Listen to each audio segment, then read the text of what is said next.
¿Alguna vez te has puesto a pensar qué pasaba más allá de las oraciones en los monasterios medievales? Mucha gente se imagina a los monjes y monjas viviendo en total austeridad, siempre alejados de cualquier impulso. Pero si le rascamos tantito, salen historias que tiran por tierra esa imagen. Detrás de esa fachada de disciplina y silencio, se cosían pasiones y secretos que rara vez salían a la luz. Algunos registros muestran actos que, en su momento, se consideraban escandalosos y que se escondían con mucho cuidado para no manchar la reputación de esos lugares. Y no siempre eran cosas que pasaban de repente. Entre tanta oración y rutina, el aburrimiento y la curiosidad podían despertar deseos que estaban guardados bajo llave. Además, el convivir todos los días con personas de distintas edades y orígenes muchas veces creaba lazos que cruzaban los límites impuestos por las reglas del monasterio. Así fue como algunas relaciones prohibidas dejaron huella en la historia. En la noche, cuando se cerraban las puertas, había quienes se tomaban ciertas libertades, aunque no quedaran escritas en ningún registro oficial. Durante el día, la vida seguía con sus rezos y quehaceres, y la comida era sencilla: pan, frutas, verduras y un poco de proteína. Ese contraste entre el deber y la tentación nos muestra un lado poco contado de la vida monástica, recordándonos que, muchas veces, las apariencias engañan y la realidad es mucho más compleja. En las horas más calladas, estos religiosos encontraban chance para compartir comidas y bebidas que se salían de las reglas del ayuno que todos conocían. Aunque el ayuno era algo muy valorado casi todo el tiempo, los días de fiesta o eventos especiales traían comilonas bastante generosas, llenas de pescados, mariscos y bebidas como vino y cerveza. Muchos se echaban sus buenas copas, y aunque en varias comunidades monásticas estaba prohibida la carne, había excepciones para quienes tenían problemas de salud o necesidades específicas. La gran cantidad de pan que comían y la vida tan tranquila que llevaban hacían que subieran de peso con facilidad, lo cual demuestra que la vida de estos monjes no era tan austera como muchos piensan. A pesar de los votos y lo que la sociedad esperaba de ellos, buscaban darse gusto cuando podían. En algunos lugares, cada quien llegaba a comerse hasta un pan y medio al día, lo cual habla de un hábito alimenticio bastante notable. La cerveza también era clave en esta cultura, no solo como alimento, sino como un arte que dominaban los monjes cerveceros, que hacían etiquetas muy bien valoradas. Cuando se pasaban de la raya, los resultados iban desde carcajadas hasta historias bastante atrevidas, sorprendiendo a quienes pensaban que estas comunidades vivían en total rigor. Esos momentos de exceso no se limitaban a lo que había en la mesa. Mostraban también el deseo de encontrar pequeños placeres que hicieran más llevadera la rigidez de la fe. Así, la vida diaria en los monasterios iba mucho más allá de la meditación y las oraciones, mostrando lados que casi nunca se cuentan. En los monasterios de la Edad Media, los monjes pasaban horas copiando libros y manuscritos, en una rutina que se volvía bien repetitiva. Buscando distraerse un poco, empezaron a llenar los márgenes con dibujitos que iban más allá de simples adornos. Garabatos de animales, guerreros e incluso caracoles aparecían en escenas atrevidas, reflejando deseos y frustraciones que se escondían en el silencio de la vida religiosa. Entre letra y letra, esos dibujos no solo entretenían, sino que también se adelantaban a lo que hoy conocemos como emoticonos, señales pequeñas que expresaban emociones en medio del texto. Al convertir los espacios vacíos en zonas de creatividad, los monjes mostraban contradicciones humanas que casi nunca salían a la luz. Así, mientras copiaban páginas enteras de textos sagrados, dejaban pistas de una realidad mucho más compleja de lo que uno imaginaría en un ambiente monástico. Esas señales chiquitas que hoy vemos en mensajes y redes sociales empezaron como garabatos en las esquinas de viejos manuscritos. Eran una forma de aliviar el aburrimiento y la tensión, y no era algo exclusivo de los monjes.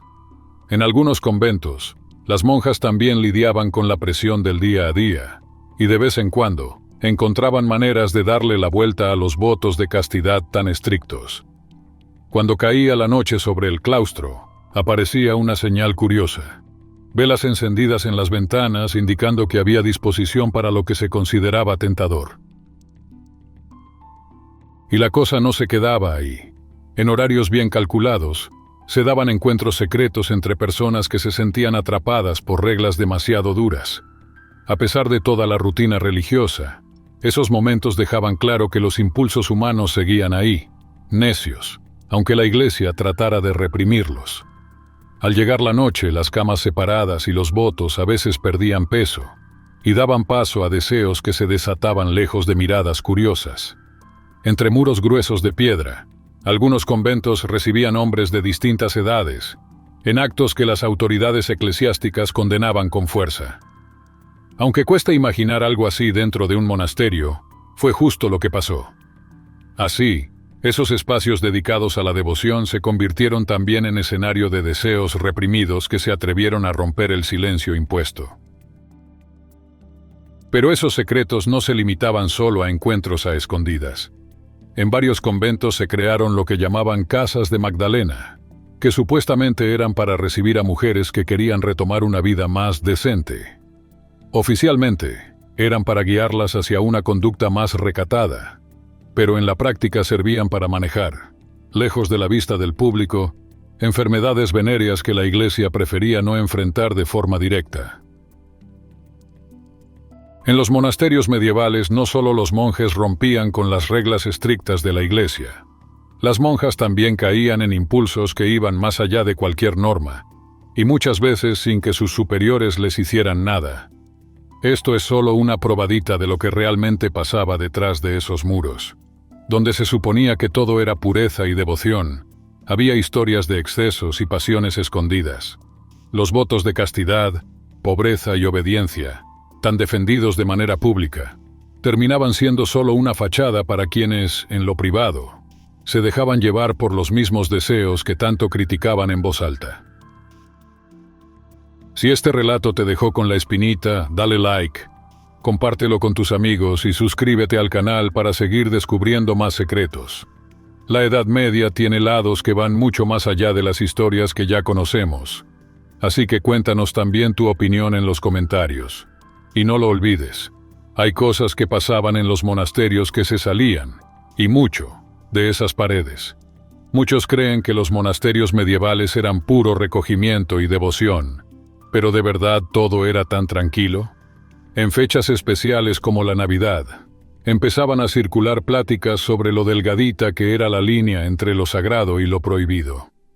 Hay quienes dicen que, bajo la luz callada de la luna, figuras discretas caminaban por pasillos medio oscuros. En esas noches, monjas de hábito negro salían de sus celdas con pasos sigilosos, entre el miedo y esa curiosidad nerviosa de no saber qué podía pasar en esas horas escondidas. En rincones discretos, cerca de las murallas, se daban encuentros privados cuando caía la noche. Las tradiciones religiosas y la disciplina tan estricta no eran suficientes para frenar esos momentos de atrevimiento. Para quien veía desde afuera, las paredes de piedra representaban refugio y devoción. Pero por dentro, esas mismas paredes se convertían en escenario de cosas que iban totalmente en contra de los principios que defendía la institución. Registros antiguos cuentan que, en tiempos de Navidad, algunos monasterios eran escenario de prácticas bastante fuera de lo común. En un convento italiano de los siglos X y XI, por ejemplo, encontraron túneles secretos que conectaban el lugar con palacios de familias poderosas.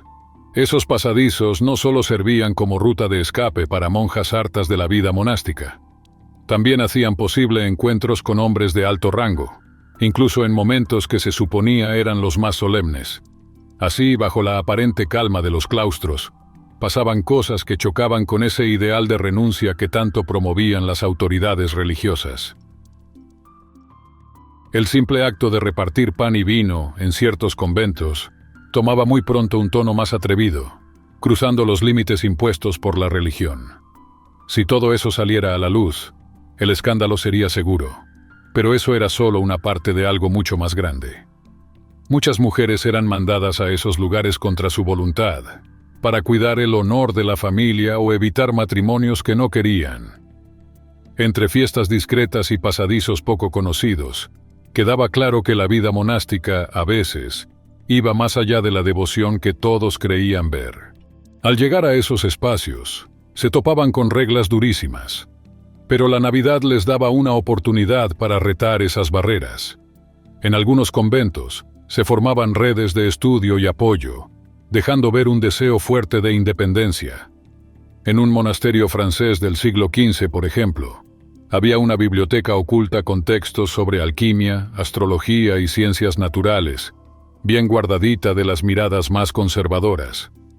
Todos estos detalles muestran que, detrás de los muros del claustro, había secretos y sueños que rompían con lo que se esperaba de ellas.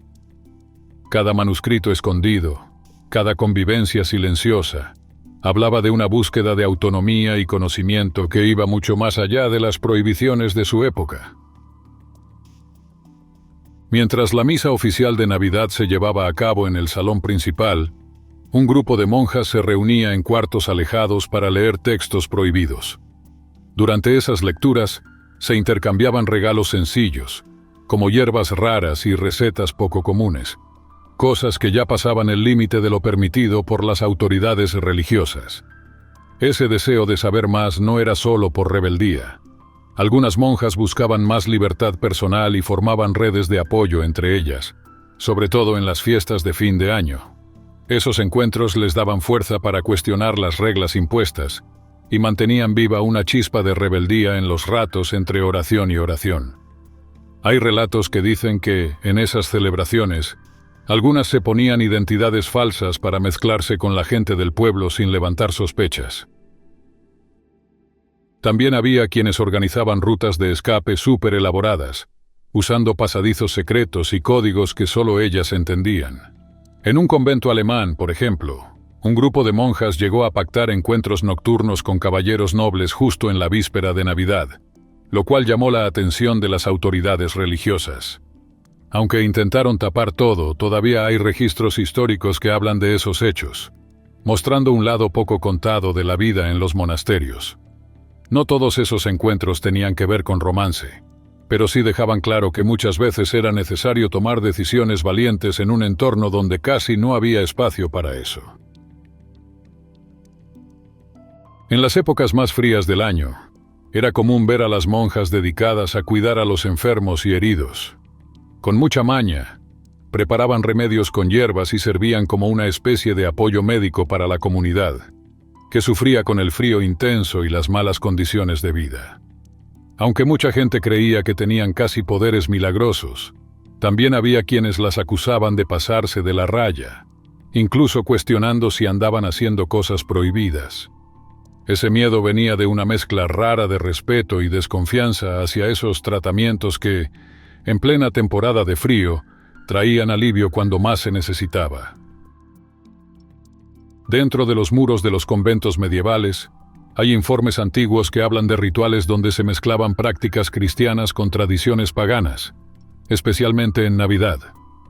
En algunos conventos españoles, por ejemplo, hay registros de altares escondidos donde las religiosas se juntaban en secreto para cantar cantos antiguos, a la luz de las velas, y usar objetos simbólicos que no seguían las reglas oficiales. Aunque decían que eran celebraciones navideñas, esas ceremonias mantenían elementos que venían de tiempos antes del cristianismo, mostrando un lado místico que no aparece en los documentos aceptados por la Iglesia. No todo lo que pasaba tenía que ver con enfrentarse directamente a las autoridades de la Iglesia. En algunas partes de la Europa medieval, había abadesas que tenían tanta influencia como los nobles de la región. Estas mujeres manejaban grandes terrenos, trataban temas diplomáticos con reyes y daban refugio a quienes huían de matrimonios forzados o de reglas sociales muy estrictas. En un caso muy conocido, una abadía francesa del siglo XII declaró su independencia del obispado local y se volvió un refugio para quienes buscaban empezar de nuevo. Todo esto muestra que, en muchos conventos, la vida iba mucho más allá de rezos y momentos de contemplación.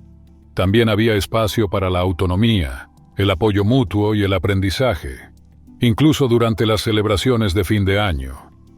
Detrás de esas murallas, se movía algo que rompía con la idea típica del encierro, dejando ver una forma de vida mucho más activa de lo que normalmente cuentan los libros de historia.